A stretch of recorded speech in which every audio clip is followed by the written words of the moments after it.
I think Tom will want this. Okay. Don't get that in. Oh, he may not know how to unlock I it. was about to say, I don't know if it was ever unlocked. New guy. Rookie mistake, no. Do we have sound?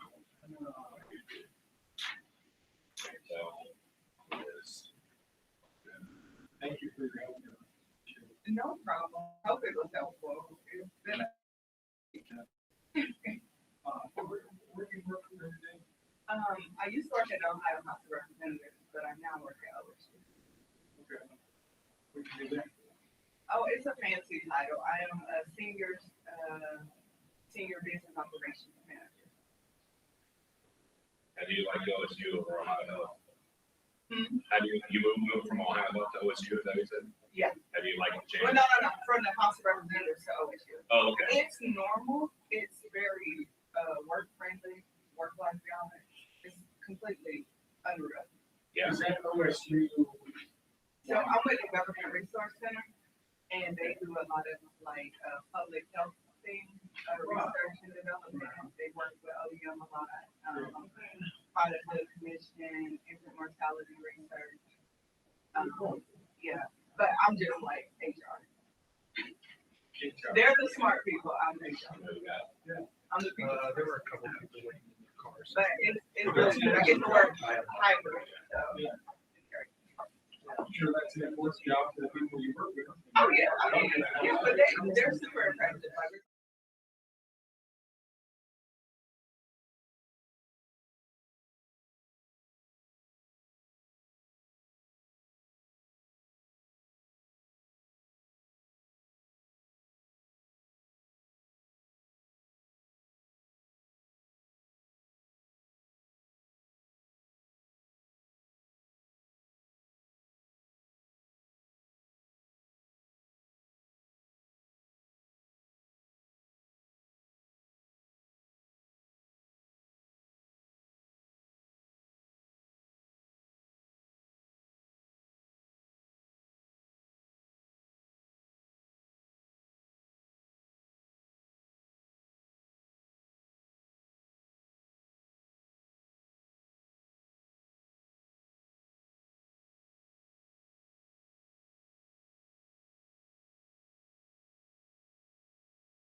Thursday, July 22nd. The time is 6 p.m. I would like to call the special meeting of Groveport Madison Board of Education to order. If you can, please stand for the Pledge of Allegiance. I pledge allegiance to the flag of the United States of America and to the republic for which it stands, one nation, under God, indivisible, with liberty and justice for all. Mr. Treasurer, will you please call the roll? Yes. Mrs. Dauterberger? Here. Ms. Zimmer? Here. Ms. Herbert? Here. Ms. Walsh is absent. Mr. Kirschner is absent. Ms. Dagenberger, could you please read the first statement from Ms. Walsh? Yes, we received a statement this evening right before the board meeting, and it's a statement of President Kathleen Walsh. And there was a presentation, and that has been asked to be attached to the minutes based off of this statement. It says, board members, I will not be attending tonight's special meeting for reasons. First, the meeting was scheduled on a date outside of the availability I previously provided. I only work 2 evenings each week, and I identified the evenings I was available. One of those dates also worked for the other board members, yet was not selected. Second, after reviewing the special meeting notice, the USPS mailing information provided by Mr. Kirschner, and the requirements of board policy and the Ohio Revised Code, I firmly believe the notice for tonight's special meeting was not provided in the manner required by law and board policy. I understand that board counsel reached a different legal conclusion. However, I do not believe that conclusion is based on an accurate understanding of the district's long-standing practice for providing special meeting notices to Mr. Kirschner and me. For multiple years, written notice and board packets have routinely been provided by mail or hand delivery, in addition to any electronic communication due to internet and email problems. Based on my knowledge of those established practices and the information available to me, I've reached a different conclusion regarding my own responsibilities. I took an oath to uphold the Constitution and laws of the state of Ohio. I cannot, in good conscience, preside over or participate in a meeting that I believe was not properly noticed. My obligation is to uphold the Ohio law and the board's policies, not to set them aside when compliance is in question. It's my understanding that the primary reason for tonight's meeting was to address concerns regarding SRO coverage for the upcoming school year. Based on my review of the current MOUs and my confirmation with the treasurer that no written notices of non-renewal have been issued, the district remains under contract with both the city of Groveport and Madison Township through June 2027 under the automatic renewal provisions. Because of that, I do not believe there is an emergency requiring the board to proceed tonight rather than properly noticing and rescheduling the meeting. To ensure my analysis available to the board, I've prepared a presentation style document regarding the SRO agenda item. I requested that the treasurer attach it to the meeting agenda and distribute to all board members for their consideration. I remain committed to conducting the board's business in a manner that is transparent, lawful, and consistent with the oath I took and the policies this board has adopted. Kathleen Walsh, Board President. Thank you. Ms. Zimmerman, will you read the statement from Mr. Kirschner? Statement of Board Member Kirschner. As previously stated, I maintain that tonight's meeting fails to meet proper notification requirements. Our explicit board agreement, I require signed written notice delivered by mail for all special meetings. This has been the practice for at least 2 years. No discussion has changed that delivery section. Had this board meeting been planned in cooperation with the board president, as policy requires, I firmly believe I would have received timely written notice. Since due to improper notice, I will not be in attendance. I want my position regarding the program clearly on the record. Beginning on July 9th, I made critical requests for evaluation data and information regarding our SRO program. To date, I have not received this information in a timely manner for review. Furthermore, no explanation has been provided as to how we are currently operating under our existing contract with the city of Groveport. Proceeding with these facts forces the board to make decisions in haste. Had we been provided the necessary information to make an informed decision, we could evaluate better available options and achieve far superior outcomes for our district. I am working out of town today and having not received proper legal notification via mail, I anticipated this meeting would be canceled and rescheduled as has been done in the past when board members were not properly noticed and per our legal practices following expensive litigation and requirements of the Ohio Revised Code. Sincerely, Board Member John Kirschner. Okay, moving on to section B, public participation, guidelines for public participation. Public participation will be conducted in accordance with board policy. Speakers must state their name and any group they represent. Speakers are limited to 3 minutes each. Comments must be directed through the chair. Public participation is for comment only and may not be used to name district employees. The total public participation period is limited to 30 minutes unless extended by a board vote. All meetings of the board and board appointed committees are open to the public. I would like to ask our first public participant, Pete, if you would come up.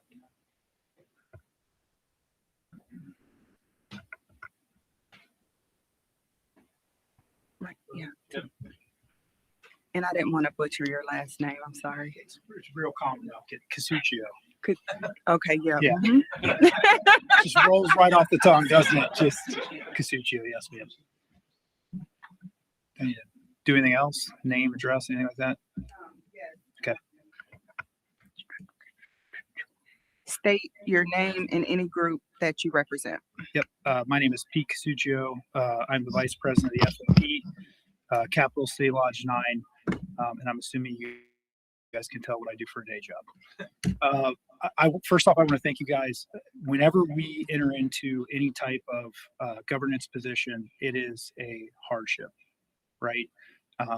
You truly are engaging in servant leadership, especially when we're talking about something as important as our youth.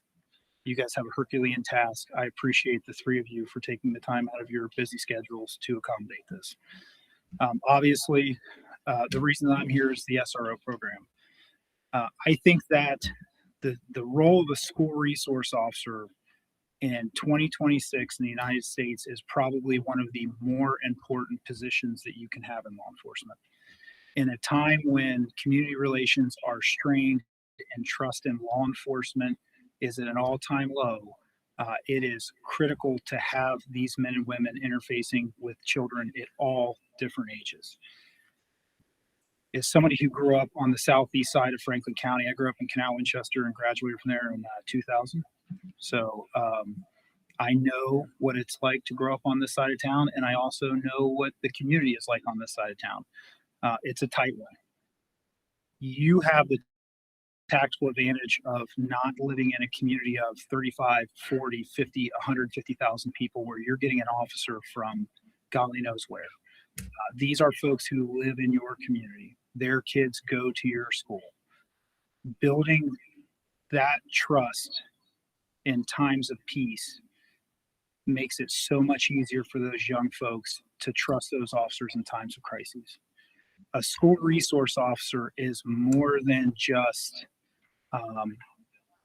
disaster plans and emergency response. That is building a foundation of trust at the lowest level. You have some of the best SROs in Central Ohio working in your school district right now. They are pot committed to your district because they have extreme ownership because they live here. So I think that entertaining under any context, removing them from your school and replacing them with a third-party contractor or a large organization would be a disservice to every student in your district because you are not going to get the same societal community contract that you get with a member who resides and lives and has children in your district. 30 seconds. And then with that, I'll stand for any context or questions. Seeing none, thanks. Thank you for your comment. Thank you for being here, sir.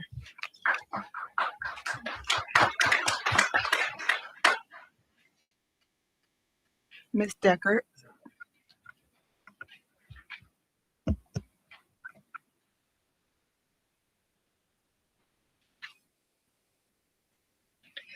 Jane Decker, community member, retired teacher. And these opinions are mine, but I'm guessing that some of the teachers at Sedalia have the same ideas. I'm here tonight to address the taking down of walls at Sedalia Elementary. After 50 years in 2021, walls were put up with doors and locks. In May 2026, in a walkthrough with maintenance and the principal, it was determined there were issues. They need to come down. Nothing was done about this until this week, 2 weeks before staff returns, 3 weeks before students return.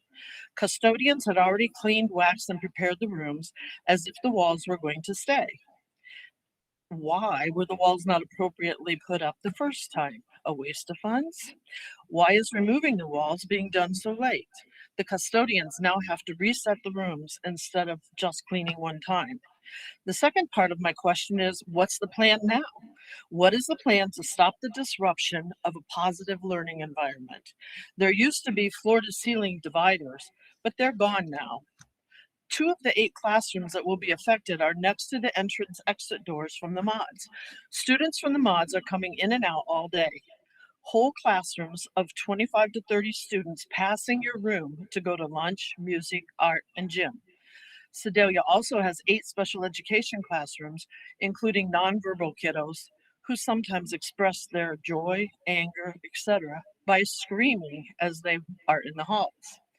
It's bad enough that 4 of the affected classrooms have to go through another classroom to go to the restroom, but now there will be shuffling of the feet, talking in the hallways throughout the day. We also have the safety issue. Perhaps the child who is assigned to close the door doesn't pull hard enough and it doesn't close.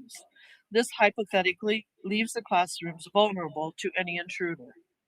My question remains the same. What's the plan? The solution should come from the Permanent Improvement Fund, not the building fund. And while I'm on the subject of safety, our SROs most definitely need to come from Madison Township and Groveport forces. Building community and building relationships are important in a classroom and a school. These officers are part of our community. Mr. Kirschner said that students could establish relationships with CPD and Franklin County officers. But while that may be true, will those officers be part of the community we live in? The relationship should carry over into everyday life in the neighborhoods. These SRO we have now have already established relationships with students, which makes our community stronger. In closing, as a taxpayer, I want my money spent on educating children and keeping them safe, not lawyer fees and surveys. Thank you. Thank you for your comments.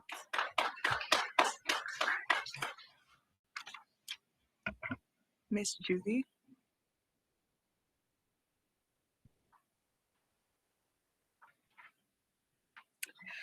Hi, I'm Judy Beebe. Concerned parent is who I'm representing this evening.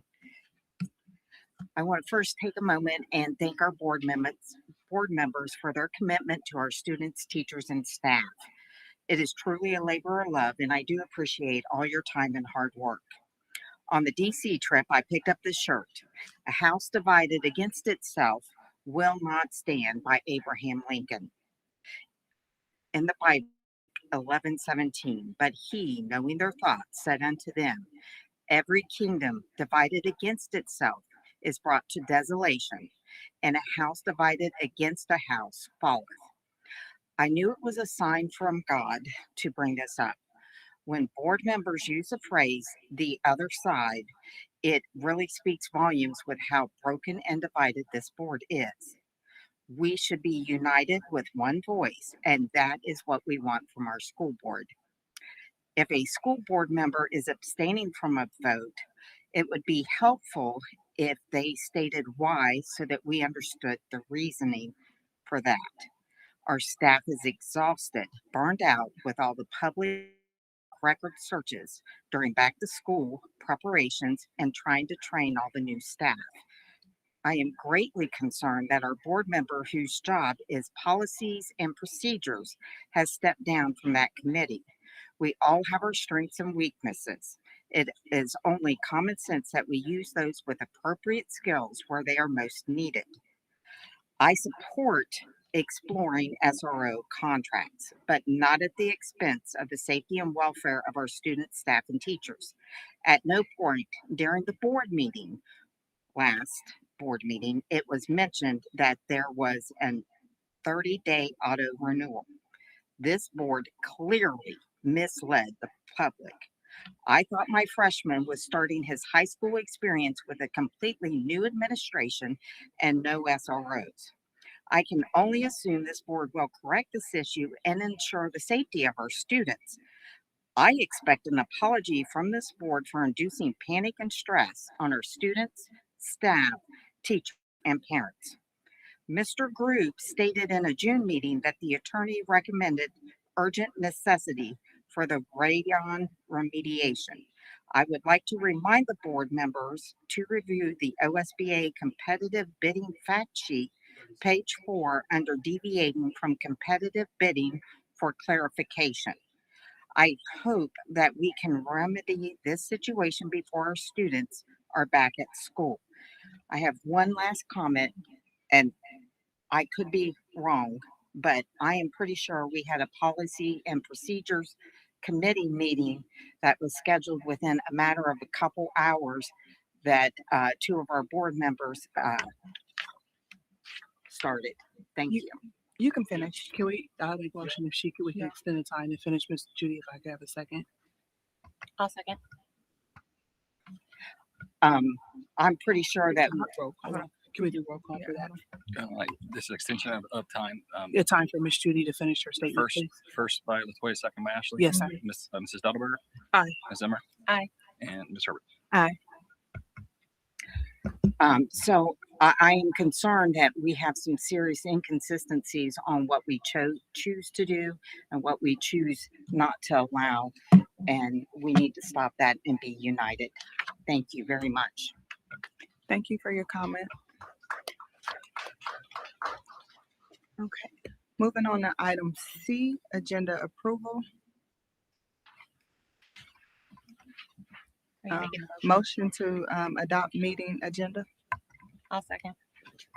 First again, second. Any discussion? I was wondering, one, I didn't know if we could, I know it's not on the agenda, but since we talked about the statements, I did want to respond to some of the statements that were put out, but I didn't want to hold up our audience. I know we can't add anything, but I guess whenever we get, I don't know where we would add that because I was trying to, but I didn't want to stop what we had going on. But I did want to move up the radon discussion if possible. So that would be item 6. Yes, item 6.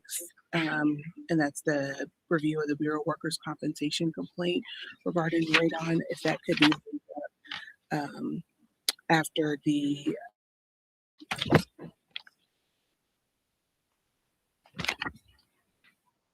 after item 2, so make it the new item 3, if that's So okay. after the administrative personnel. Yes, is that possible? That's already. Yep. Can I, We can't add. I was just trying to. I don't know. If well, can we do that and the SR? Like, make it 2 and 3? I'll move them both up. Mm-hmm. Yeah, that's fine. So the SROs are going to go after the BWC complaint. Yes. We're just moving 5 and 6 up to 3 and 4. Yes. Okay. I do have a question though, to you or Mr. Groom. With I know that we have some folks that are going to be we're approving. Is anyone here? So we are not holding them up with those discussions that we would just need to do. So we're okay with taking care of 1 and 2. Okay, that's why I wanted to ensure, Yes. sir. I wanted to be mindful of families, and it's the summer. Yep. So, thank you, sir. Any other changes? You said Not 3 and 4. Is it 2 and 3? Not 3 No, and I have new salary as 1, admin is 2, and then I have the workers' comp as 3, and then SROs is 4 now. Now, if you want to move them all up, since there's no one here, I'm fine with that. If we want to make the SRO and the radon 1 and 2 and just shift everything else down, that's fine. If my colleagues are okay Can with we that. do that? I Yes, think that's best because Yeah. that's what most So public's probably SNR here for. SNR move to 1, and then radon 2. That's fine. And then everything And else then shifts down. everything else shifts down. Yeah. Yeah. 'Cause So we're not changing the agenda, we're just moving. shifting, correct. Okay. Just because we have our constituents here and we don't want to belabor that part if that's okay. All right, so I had a first by Dion and a second by Ashley. Mrs. Delberger? Aye. Ms. Zimmer? Yes. And Mrs. Serpent? Aye. Jamie, you hear that too? That's the first. So item 1, the superintendent recommends the Groveport Madison Schools Board of Education approve the attached SRO MOUs with Groveport Madison Police Department and Madison Township Police Department. So moved. Second. Any discussion? I would just say, for the record, we followed up on all the items discussed a couple meetings back. We checked with other police departments. We checked on private security. We met with both of the local organizations. This still remains my recommendation that this is the appropriate step to take. I know that we also looked at doing shorter MOUs. Part of the issue is that would be us changing what had been previously negotiated last minute, which would require additional meetings and potential delays back to Madison Township and the city of Groveport, because they hadn't, just because we said we wanted a shorter contract or to explore the concept doesn't mean that they agreed to it, doesn't mean that their boards had taken an actual vote on that. So what I'm bringing forward tonight is the original recommendation for 3-year contracts with both organizations. How does that work with the auto renewal? I believe that these replace the existing, and there would be a new start to a 3-year contract. So not a 4-year now at this point, it's just 3. Correct. And then the other piece, I know that since we're on the topic, one of our community members was sharing, just that part wasn't necessarily shared. Can you kind of give feedback on where we were with that as far as like explaining the renewal? I don't know if it's just we were just trying to make sure we had a more stabilized plan, but just so we have feedback to kind of answer some of the concerns that were mentioned this evening. So we did follow up. We asked questions about selection and evaluation. And what I consistently found was these are based on contracts with other organizations. So there's a bid process to do that. However, we don't have the right to be the immediate evaluators, but we have the right to give input to the organizations for both commendation or concerns, to have that addressed as part of the formal evaluation. And if there would be serious issues, there are steps and procedures to do that. It's not hey, we're blocking a person, but it's, if we have concerns, we're going to follow a process like we would do with our own employees.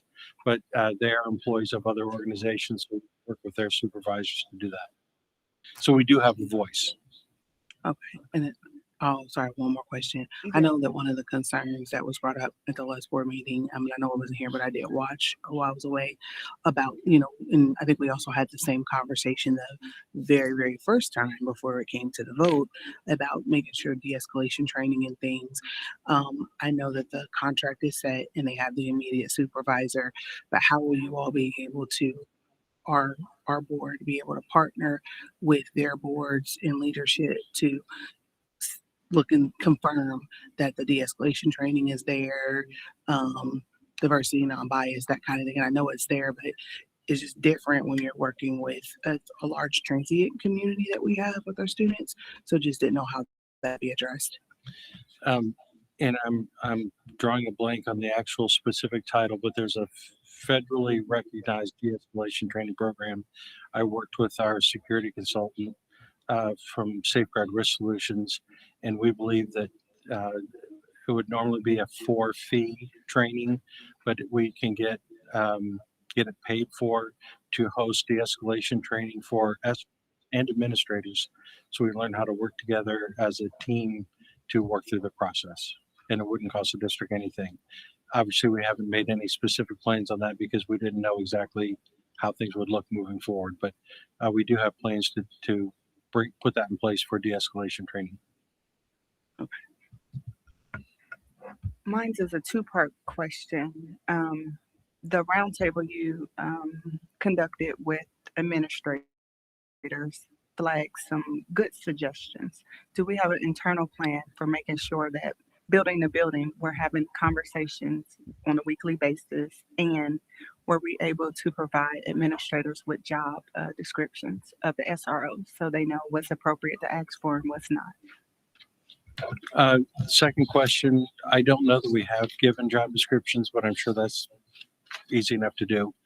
The other part is we just need to make a note about getting feedback and communication is, part of our regular meetings, that's an area to talk about the partnership, how it's working, if there are areas that we see to needs of improvement.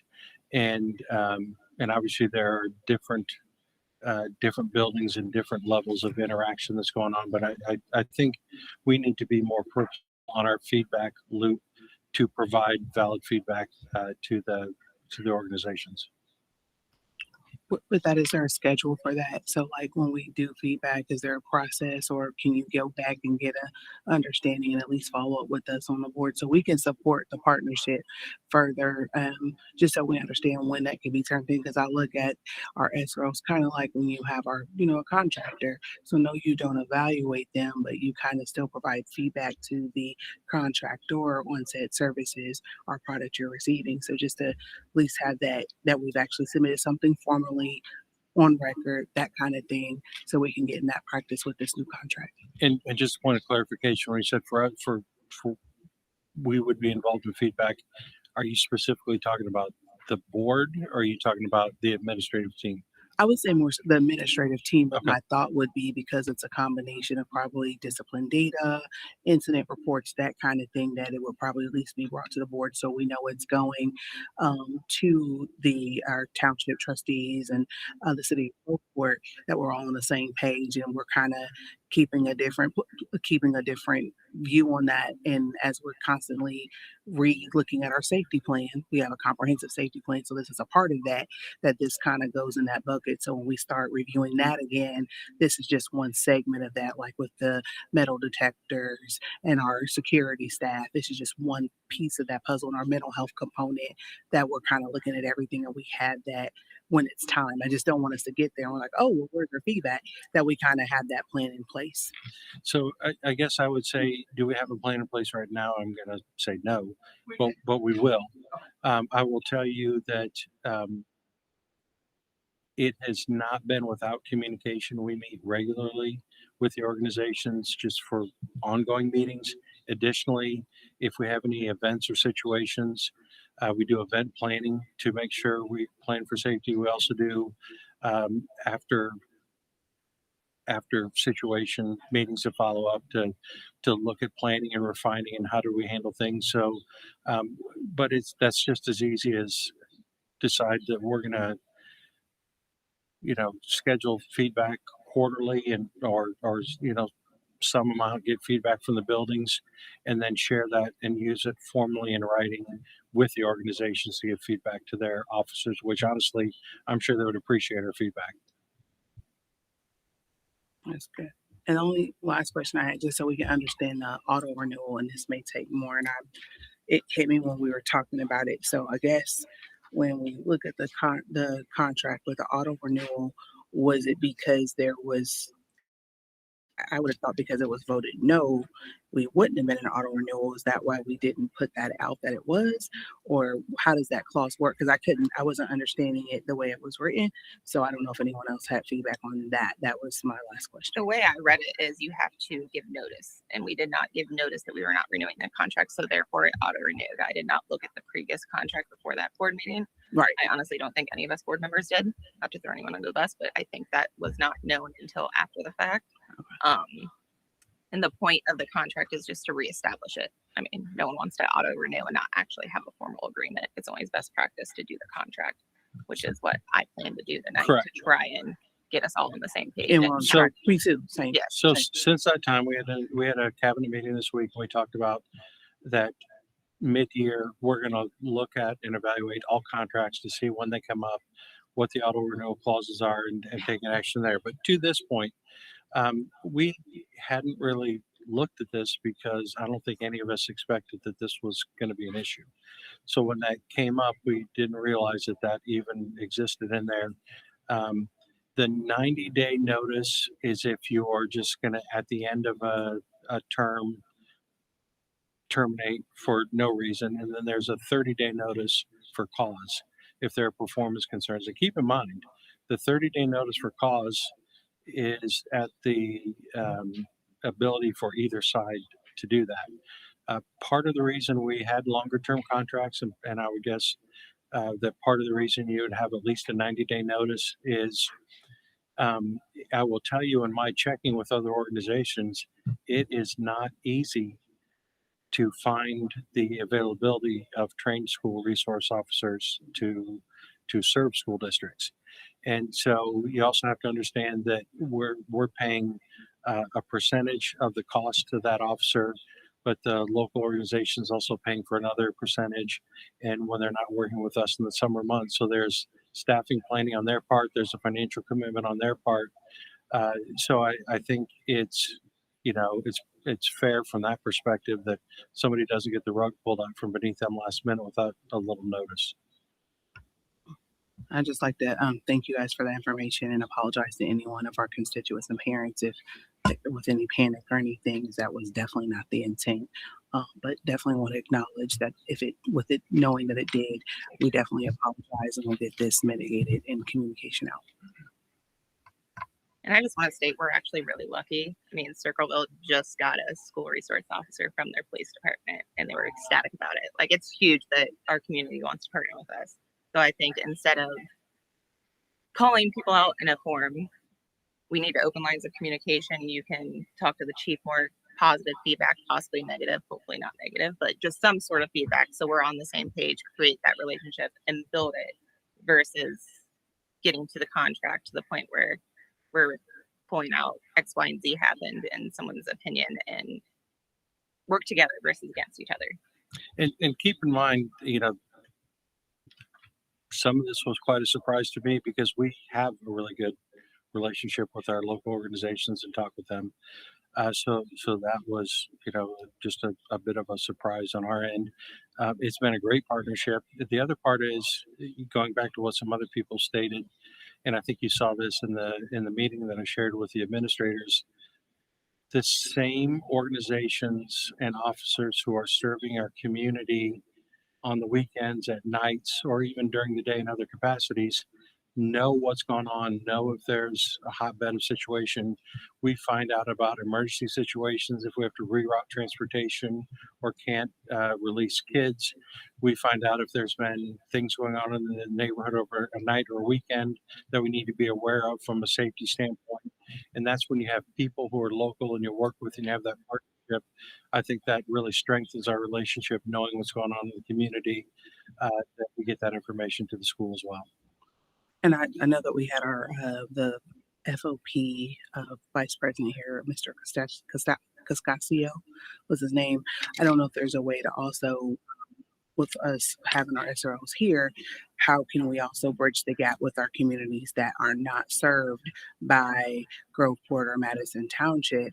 So things that do happen over the weekend outside of those confines, but the students come in, that they can get a head start on that. So I think that'll be another way with us already having some representation with the FOP here, who's with Columbus, and there's a lot of our communities that are Columbus that come in because they're within our local district. It'll be a great way to start broadening that partnership even more. I will tell you that already happens because if I try calling Columbus City Police, I'm just some guy they don't know trying to get information. We work with you know, Groveport Police and Madison Township Police. They make those connections. They call and get a hold of things so that there's information sharing that goes on that we could not easily or possibly even get the information by having them as partners and working with the other organizations who aren't directly serving our students. So with that training, though, just a thought, since we're on the topic, if you, maybe it's a great opportunity for the neighborhood officers when we do that federal training, if it's free, maybe invite them in too. So then that's also a networking opportunity, and even our sheriff's department who would serve this part of the county to come in when we do that. So it's a bridging opportunity since that's going to kind of come from this tonight. And then one thing on the contract part, I don't know, and this is a question for you, Mr. Treasurer, is there any software or add in that you can add to the treasurer software to log like these renewals, and so then that way there's like an auto notification feature by chance for this like contract like this. I don't know if there's any software, but like we talked, we're going to go through like every contract here. And so by January, we know we're not missing. And I'll work, and mainly that'll be brought up by my department, clerk, to help us go through every contract we have. So it's going to be so I don't know if there's a software out there.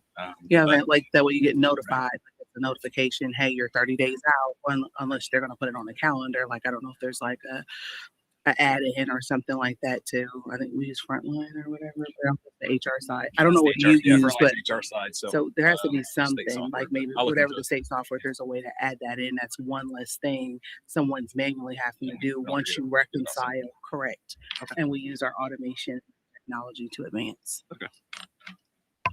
And question, Jamie, somewhat related to this. This is obviously a very hot topic within our community. Have we given any thought to bringing back the safety committee and possibly bringing community members in to share input? I know we've had issues in the past. I apologize. I know, but if we can get the community involved, it might help build us up more. I think the safety committee was doing great work. We had great conversations, spread a lot of valuable information, and some situations happened that didn't continue. So I would be very open to bring that back. And for the record, the safety committee was a superintendent's committee. It was not a board committee. So it's more of a work group. So there's no confusion. You have your board committees that are then sanctioned at the beginning of the year. But this particular committee started even prior when Jamie was our deputy. We've been doing this work. So it was prior to him even taking the superintendent seat. And unfortunately, it did sunset. And I apologize for chuckling back on his face. And I just couldn't help myself. I wasn't trying to be disrespectful at all to you, but I do too. I hope we can bring that back, and it sounds like you have the support from us, James. So if we can do to support you, we would love to do that. Okay, and I also just want to double down on Latoya's statement earlier. We do wholeheartedly apologize if it induced any type of panic with the parents community. Just the thought of preparing for school is already stressful enough. I know I've been school shopping and doing all the things, and I don't even know what a spray ground book bag is, but apparently it's a really fancy $80 book bag that my child, anyway. Listen. But the point of that is we do wholeheartedly apologize. You see, we are trying to find solutions and work towards that not happening again. Additionally, I do want to state for the record, please someone correct me if I'm wrong, incidents at the school are down. So we don't have like kids just out of control. That's not why the SROs are needed. We really wholeheartedly want that community collaboration and partnership, and we want our kids to have positive interactions with law enforcement. And as a reminder, the biggest incident that unfortunately the news and the community thought it was us is when we had the shooting at the football game, and how quick our teams, our administrators, our police officers, I mean, it was handled so quickly, and it wasn't our student, even though they wanted to negatively put that on our district. And it doesn't matter who student is, we still care for all, but it wasn't our community. And we did such a great job. And it was even talked about, even when we did away games, once we got our safety plan in place after that, how we would take our metal detectors to those games, how everyone was in their places, our security staff, the police, that coordination. They have now consulted and worked with Jamie and asked questions on how they can do the same. So we're definitely on the right path. I just don't think that information gets spread on some of the platforms as much as the negativity in our district. But I did want to reference that because that is one thing that kind of sparked a lot of things for our district. And our team, from the principals to the teachers, the coaches, everybody, they were on their business. And that was one of the, it was even the law enforcement that complimented on this. I think it was Columbus, if I'm not mistaken, that complimented our planning for that. So. Call the roll. Mrs. Datterberg. Aye. Ms. Zimmer. Aye. And Ms. Herbert. Aye.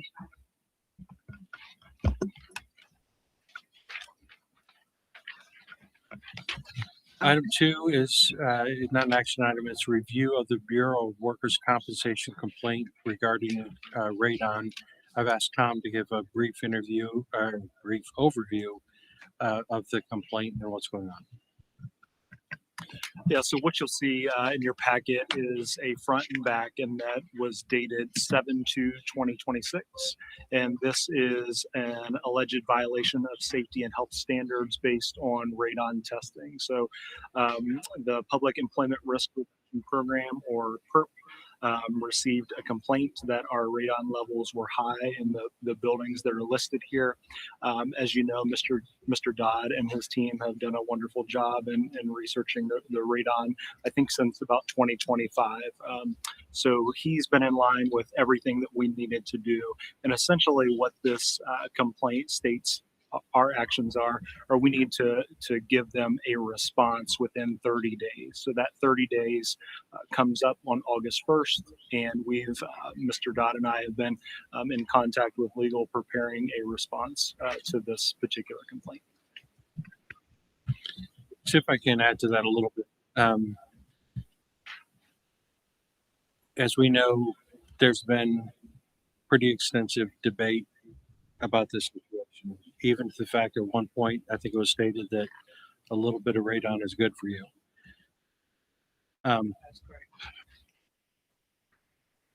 There is a difference, and I don't know the outcome of the Bureau of Workers' Comp complaint.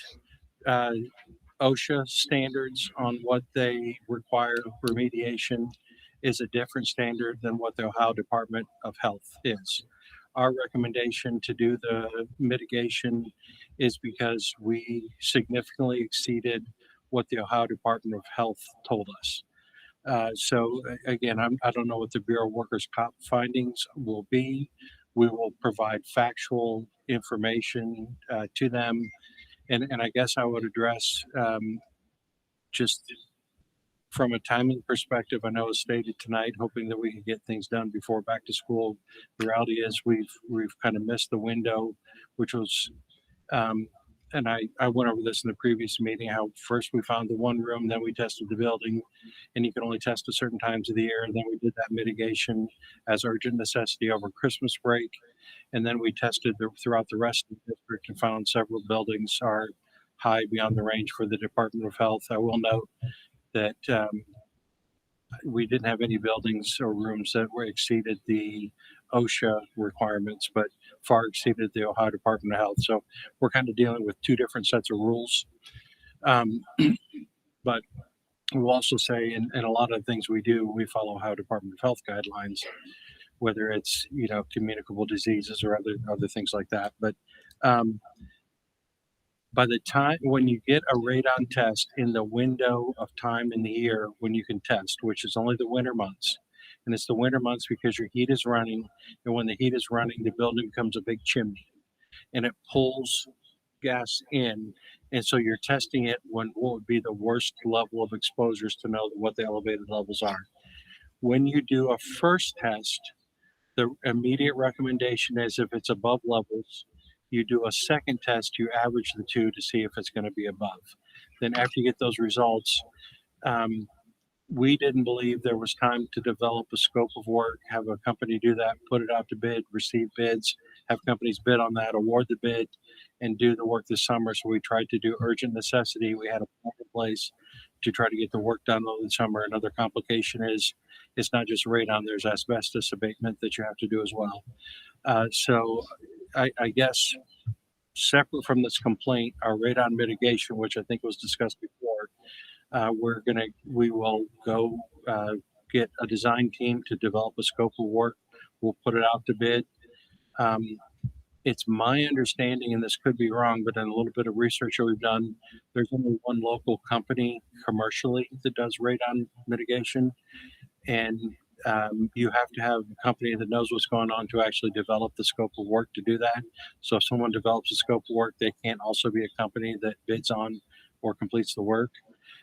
So I don't know if we have to have out-of-town vendors, what that will do to cost, but we'll be looking at doing this hopefully next summer. But I wanted to update what the status is, because there's no way to do it during the school year with they have to have access to the rooms and asbestos abatement and all those sort of things. So there's the complaint, and I know I extended the conversation beyond the complaint, but I wanted to paint the rest of the picture as to where we are. I appreciate that because I was looking at page 3 where it talks about what's required to submit. So I would assume the copy of that the one that we had, and all of that would be submitted. And then also where we were as far as the board, even the board agenda and all of that. So it's not that we did that it was not brought before to be made prior to this complaint with BWC, correct? Yeah, you're correct. And all those things, I believe, will be recommendations that our legal team gives for the response. And then I guess with this type of complaint, after they review that, could they deem that this is a occupational illness or health hazard? Or because it's not like an incident where they fell and broke something, because this could be considered occupational health. So what I believe Jamie was referring to, there are 2 different levels that we're looking at. There's the 4, which is the health department level, which is why we're doing this. And then there's the 100. None of our buildings or rooms exceeded that 100 level. So that's why there's no imminent closures. So there could be things that we need to do based upon their response to us, but I don't believe it would be closure. What's the timeline on the process? Like not from the job scope and the testing, but once they actually get in the building, how long does that? How long is it? I'm sorry. The radon the mitigation work? and how long does the work? Well, to give you an indication, when we did Dunlow over and we maximized, we started as soon as we could at Christmas break. It took most of the Christmas break, which was about a little over 2-week window because we're at both ends of it, to do one building. And I believe we installed 9 systems in more than 9 rooms. So a couple rooms would pipe together to a fan to do the exhaust. After that, there's also you have it run, you test it. There's leveling that goes in place. We test again to see is the fan speed, is the exhaust amount, whatever cubic measurement they use, appropriate to get to the lower levels. But again, another thing that complicates things is we have asbestos in floor tile and in insulation up in the ceiling. So I don't know, I don't know that I can give you a set time per room, but just one building took the full 2 weeks with a dedicated team working. Even potentially, I think we had some overtime involved. To do all of the different things in our district. We had a plan spelled out that was going to take the majority of the summer to do it. Would it be possible to break it up into like per and get multiple contractors? You can certainly put bids out that way. I don't know how many contractors available are to bid on that. And I don't know what it does to the price if you break it up and they're getting a small piece of the pie rather than committing a group of people or a team to come in to do that. So, I mean, we could bid it in such a way that people could bid on the whole or the part if there's a small vendor who wouldn't have the capacity to do all of it. I mean, you can break things up that way, but in my experience, that typically doesn't save you money. My last statement. I've been doing my radon research, and since kids breathe at a faster pace than adults, they're more susceptible to, exposure. It's like the equivalent of smoking a pack of cigarettes. I'm super, super concerned about what we are exposing our kids to. So price, with all due respect, isn't my top priority. I just want it done as soon as possible. Same. So then my question to piggyback or piggyback on her statement would be with this, we first started this last year, we made the dispatch, there's legislation actually going through. We're even that statement about trying to change the confines of how it's evaluated, what are we going to reach out to the health department to see, like, hey, if you are experiencing this, because now parents are alerted, that we do have these issues across our district, for those buildings that have not been mitigated or remedied at this point, and then our staff.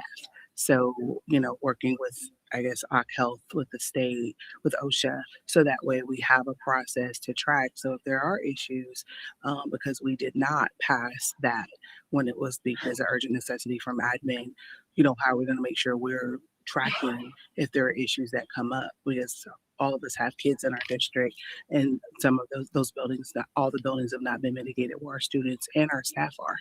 So I want to have a process in place, and maybe consulting with the Columbus Public Health, I forgot Dr. Roberts. She was kind of the person for us when we did COVID. Maybe that's just something so we can have, how would we triage that? Because we don't necessarily have an OC Health nurse DSC, but, and then also how to get that down to our local nurses at our schools. So. And obviously we don't have a plan for that at this time, but yeah, I'm just putting it out there. Like, this is the complaint of one. Yeah. So I'm just thinking, and if anyone has one, of course they should file. They have every right to their health. So I don't want anyone to feel that they should not, or I'm saying they shouldn't. I just want us to think about a plan, or at least consult with the Columbus Department of Health to figure out how we can advise, or can they help us advise something like that as we are determining how we're going to pay for it versus taking care of it for our students. And we did staff. have some people take extended leaves, and we have at least one person that I know of left the district because of this.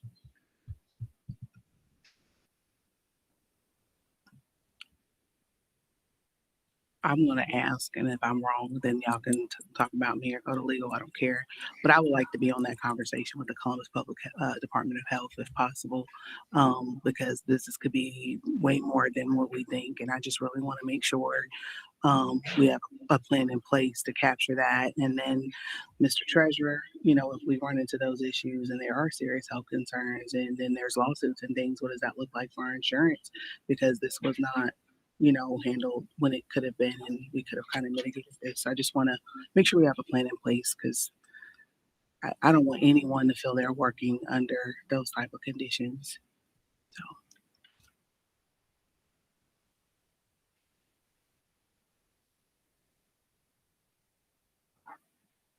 And then the last question, I know there's no action on this, so will we at least get a copy of those findings, sir? Just kind of, we understand, at least for me, I'm sorry, Ms. Zimmer, if you had questions. I just wanted to make sure we could kind of see the report and then understand, and that way, because this is Of all the building analysis and the well, like what we put together to the send over PwC for report. Yes. Oh, for sure. Thank Yep. you.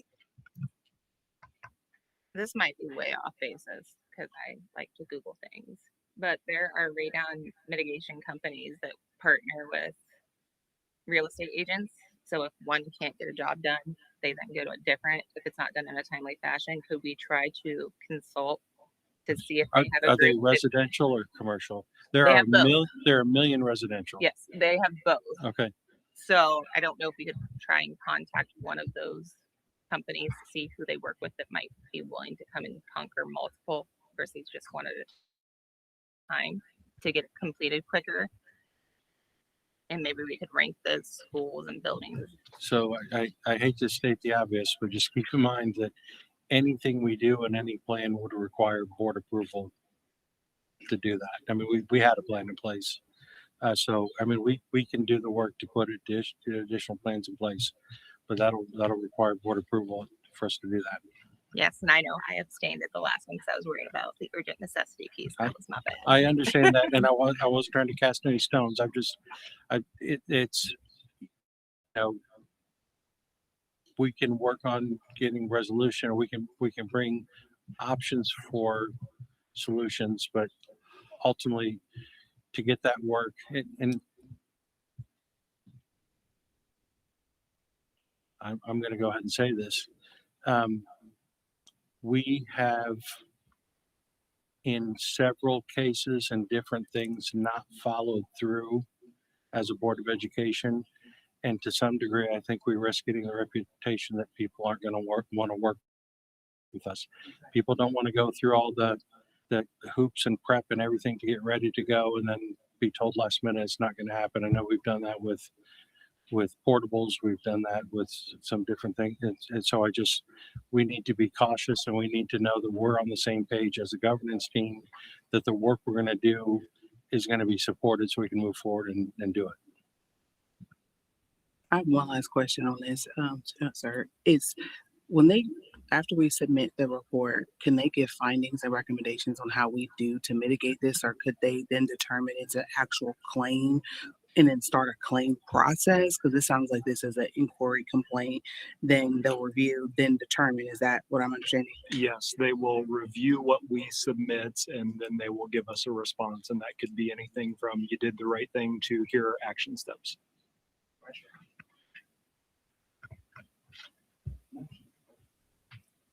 If possible, we would like to ask you to come up with a new plan. I know that you put a lot of work into the last one, but the sooner the better that we can get something on the books to move forward, to make sure our staff and our students are able to work and learn in a safe environment. And just on a side note, to piggyback off what you were saying, LaToya, if they do pass House Bill 820, which is the Safe Schools Radon Act, that would provide up to $14 million in remediation funds for districts to fix this issue. So there's a chance that if that passes, we could recoup some of those. That's what I was hoping, and we talked about last time, that with that bill going through and that dispatch I mean, obviously we don't know article, if it's going to pass, but there's a chance. we will hope. We got to do our job then, and definitely write to our law enforcement as our legislators, excuse me, so we can get that support back. So. Can I ask how quick we could get that back? I know it's a lot, and I don't know what it takes to do all of that. I'm gonna just speak as a mom. I don't want to play Russian roulette with my kids or nobody else's, or our teachers. Our kids love our staff. I know you do. I know you guys do this because you love it, right? And I just feel we're in a really vulnerable state, and it ain't sitting right. So I will say this, and I can follow up with an answer on how long we think it'll take once we have a chance to investigate a little bit more. But three things that are going on right now that have impact on what we're capable of doing. One is it's back to school, which is the busiest time of the year. Two is we haven't been fully staffed in several of our departments for months. And third thing is, I don't know a tactful way to say this, but we get tasked with a lot of busy work and records requests and hoops that we need to jump through that are sometimes repeat things we've already done before, that takes an exorbitant amount of time away from us doing our actual jobs. So if we're fully staffed and are able to do our jobs, I think we can get to this in a pretty quick time. And I'm not to speak for the other two colleagues here, but I'm pretty sure if there's something we can help you all with, that we can make a couple phone calls, you give us a list and ask the questions and a little rubric. I'll make the form for you. Like, I'm so serious. Like, we're not here, but we don't get, it's not like we're getting a whole salary or anything up here anyway. Most of us donate our money back to our local school or through other means to our community. So I'm offering, like, if you need me to make phone calls, whatever we can do to help, because we know those constraints, and I'm definitely not. I know what you guys are facing more than I think all of us know here, and but if there's something I'm willing to help, Jamie, and I mean that. Sounds good. Thank you. I'll help too, and I know of a few PTA and PTO parents that might help too.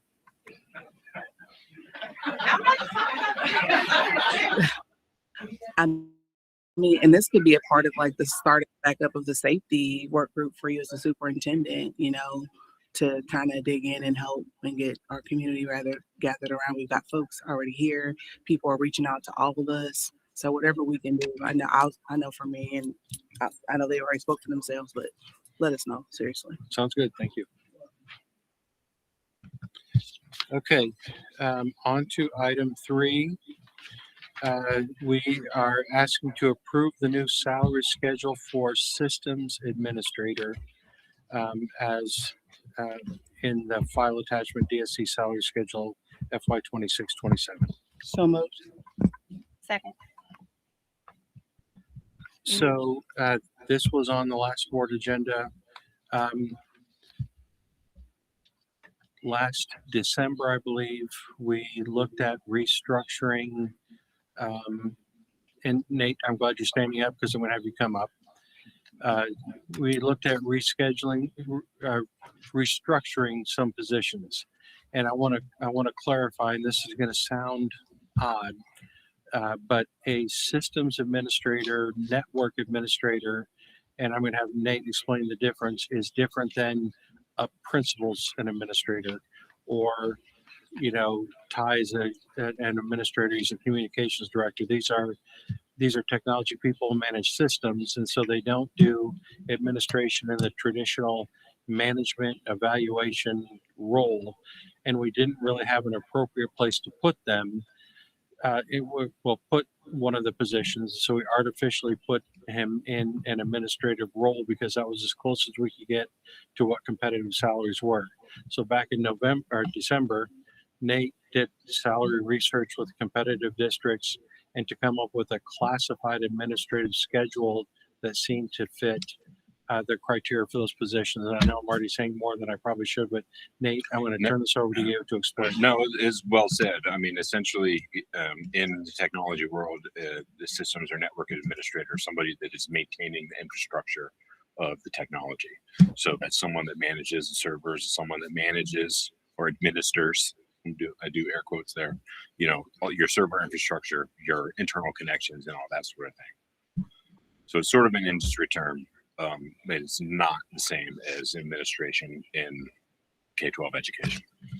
And in this recommendation, it's only part of the majority of the sheet is the existing sheet. It's just the one new salary classification for what is the label? Is it network or systems administration? And it's highlighted in blue. It's highlighted. Yeah. Systems network administration. Correct. And Nate, did you find this to be in line with what other public agencies around us would be? Yeah, this makes us competitive with other ITCs and other schools. So the only thing I know I wasn't here, but just to make sure the constituents understands the difference from what happened at the last board meeting versus now. Because I know there was conversation about salary being wrong, and that wasn't the case, at least when I reached out directly. So I just wanted you all to restate for the record the questions that I inquired about why the difference, the new schedule is being presented tonight, so they understand what did happen in totality. So if you could so it wasn't that there was intentionally trying to pay more, et cetera, just so it's clear to the community, please. No, this is the exact same schedule as presented last time. So the previous person was on an administrative schedule that really shouldn't have been an administrative schedule. So this actually corrects and creates an appropriate schedule for this position to put him on. But this recommendation was a recommendation last week that was not approved. And then therefore the person who was going to be hired in this role and was supposed to start last Wednesday and is moving his family down from Northeast Ohio and housing and childcare and all those sort of things, was not hired to start the position that he committed to and quit his previous job for.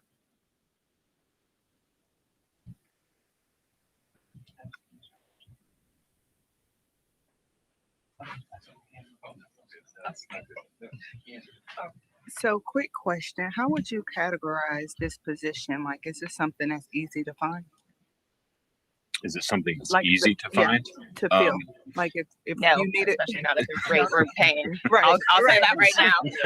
No, Is this easy? Is this no, easy? it is not. It is not easy to find a good qualified person in the education space for this. The perks for doing this type of work in the education space are a set retirement and good insurance, but compensation would be much higher in the private sector. Nate, if we were to contract this out, what are the estimates of the quotes that our vendors I gave got a us? quote of $200+ an hour, so that'd be 330K. In districts similarly, with our same size, or at least close to it, what's the starting rate? With, There, what's the comparable rate the given the comparable experience rate, of the candidate? there's, I think New Albany is, it's similar in size, but has more funds. They have 2 people for this one job, both make more than this. That's the other thing, when you look at the size of our technology department, and there, it's one that this is, the reason it's system/network is because in many cases, these are 2 different positions with 2 unique skill sets. And so we're asking a lot and of the person who fills this role and of our technology department in general, when you have fewer people and there's no shortage of technology needs because we have to support instruction, we have to support the hardware, the software, we have to support staff. And I sent in one of my updates, let you know that we also lost our technology integration specialist this week as well. And so again, when you look at us trying to hire people to fill these critical roles, well, I can tell you, people might be hesitant. People might not apply if the word gets out about, you know, what happens with people not getting approved or you know, for reasons like that. Or, you know, if the pool is not there of qualified people, it's just gonna, I mean, we are either gonna be spiraling up, getting better, or you spiral down. And so again, that was another thing we're trying to get back to. We haven't been fully staffed in several areas for months, and now we're losing our network systems administrator, which you might imagine is a very critical position, losing our technology integration specialist a couple weeks before school starts. That's not ideal situations to have learning to be able to happen seamlessly with the use and integration of technology. And I might be wrong, but I think this was the February meeting because we approved the job descriptions. That's correct. Yes. And what people also don't realize, and you can correct me if I'm wrong, this individual is not a 9-to-5 job. They will be working evenings, weekends as things happen. So for the salary we're approving and going with, it is actually very beneficial to us with the hours this person will put in my opinion.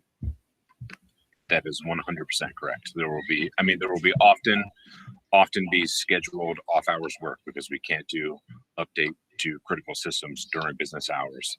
But there will also be emergencies and downtimes that, you know, that he and I get called in. It, you know, just is the nature of the beast in technology. Any additional questions or discussion?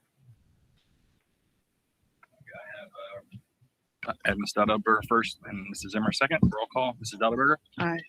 Mrs. Zimmer. Aye. And Ms. Herbert. Aye. The superintendent recommends Groveport Madison Schools Board of Education approve the following administrative personnel items as outlined on the attachment for the final administrative board agenda.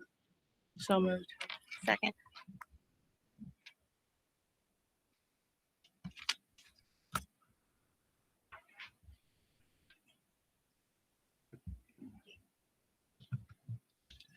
At your seat, you have the updated list. We have some additions on here. We have the new Sedalia Elementary School Assistant Principal. We just offered and finalized that position, I think today, right? Added on. Casey Martin, we had a misstep on his resignation from the middle school principal position and the start of his new role that he's been doing. So that's not anything additional. It just corrects what was supposed to happen. And then I guess that's it.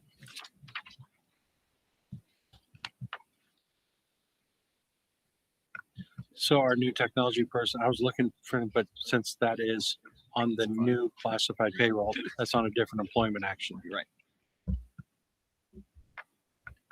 Discussion, question. Call the vote. Mrs. Dattelberg? Aye. Ms. Zimmer? Aye. Ms. Herbert? Aye.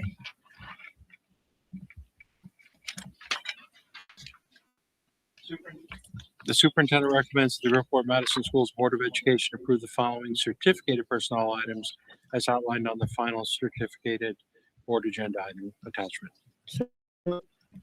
Second. So this, we have new positions that we've hired, and we have one where we have to rescind a job offering because of a licensure issue. But we're continuing to work with that person. Who'll be probably serving in a different role as a long-term sub until we get the licensure resolved. Questions or discussion? Mrs. Dattelberg? Aye. Ms. Zimmer? Aye. Ms. Herbert? Aye. Superintendent recommends Groveport Madison Schools Board of Education approve the attached classified personnel items as outlined in the final classified board agenda.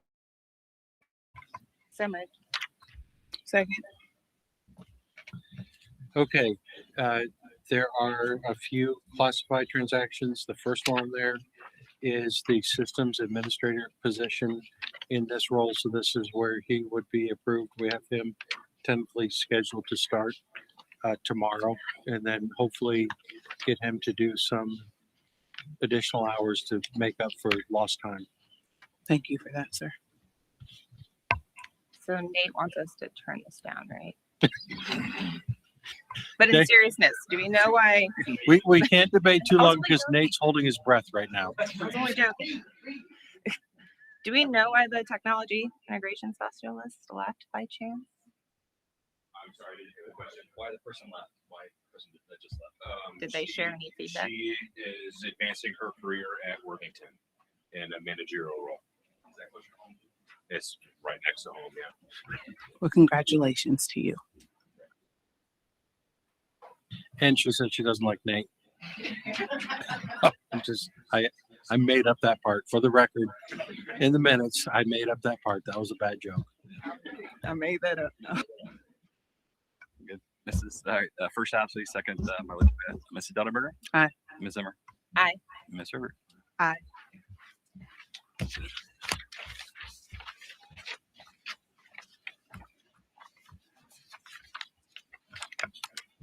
Before we adjourn, I did want to congratulate our esports team. Let me see, I don't want to misstate it. Jamie, feel free to help me out. It is on the page. And thank you, Ty, for posting. Yeah, it. okay. So, Our thank high you. school esports team brought home the 2026 AEA National Fortnite National Championship. Yeah, national, not National. state, national. Put some respect on the name. Right. So that just further confirms what I know and what I believe our board knows. We have some excellent students that are doing amazing things. We have a great support staff with our administrators, our teachers, our coaches. Just everyone here is here for the right reasons, and we just need to stick together and continue building community. Okay, motion to adjourn. So moved. Second. First Latoya, second Ashley. Mrs. Dattelberger? Aye. Ms. Zimmer? Aye. Mrs. Herbert? 7:14.